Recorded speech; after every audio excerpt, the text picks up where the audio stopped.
கடந்த 25-30 ஆண்டுகளாக நம்மை வெளிச்சத்தில் காட்டாமலேயே இருட்டடிப்பு செய்து வருகிறவர்கள் இன்றைக்கு ஒரு மாநில கட்சியாக அங்கீகாரம் பெற்றிருக்கிற நிலையிலும் கூட தொடர்ந்து அதே இருட்டடிப்பு செயல்களில் ஈடுபட்டு வருகிறார்கள். நம்மை ஒரு சக்தியாக காட்ட அவர்களுக்கு மனம் ஒவ்வவில்லை.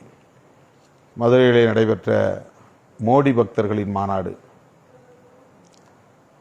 முருக பக்தர்கள் என்கிற பெயரில் கூடிய மோடி பக்தர்களின் மாநாடு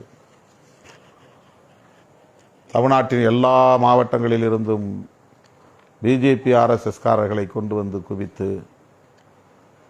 இது ஆன்மீக மாநாடு, முருக பக்தர்களின் மாநாடு, இந்துக்களின் மாநாடு என்று தம்பட்டமடித்துக் கொண்டிருக்கிறார்கள்.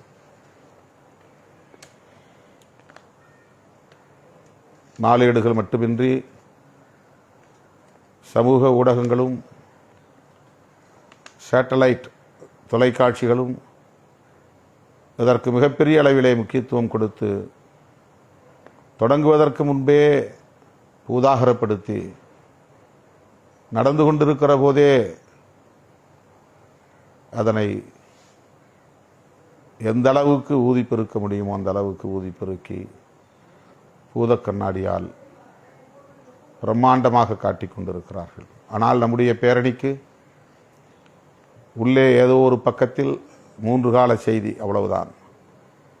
மேடையில் நான் நின்ற ஒரே ஒரு படம், மக்கள் திரளை ஒரு படமாக கூட எடுத்து போட அவர்களுக்கு மனம் வரவில்லை. அப்படிப்பட்ட காழ்ப்புணர்வு கொண்டவர்களின் கைகளில் தமிழ்நாட்டு ஊடகங்கள் சிக்கி இருக்கின்றன என்பதை பார்க்க முடிகிறது. நாம் ஆளுங்கட்சி கூட்டணியிலே இருக்கிறோம். அந்த கூட்டணிக்கு ஆதரவாக இருக்கிற ஒரு ஏடு 3வது பக்கத்திலோ 5வது பக்கத்திலோ இடதுபுறத்திலே 3 காலம் ஒரு செய்தியாக போட்டார்கள், அவ்வளவுதான். கடந்த 25-30 ஆண்டுகளாக நம்மை வெளிச்சத்தில் காட்டாமலேயே இருட்டடிப்பு செய்து வருகிறவர்கள் இன்றைக்கு ஒரு மாநில கட்சியாக அங்கீகாரம் பெற்றிருக்கிற நிலையிலும் கூட தொடர்ந்து அதே இருட்டடிப்பு செயல்களில் ஈடுபட்டு வருகிறார்கள். நம்மை ஒரு சக்தியாக காட்ட அவர்களுக்கு மனம் ஒவ்வவில்லை.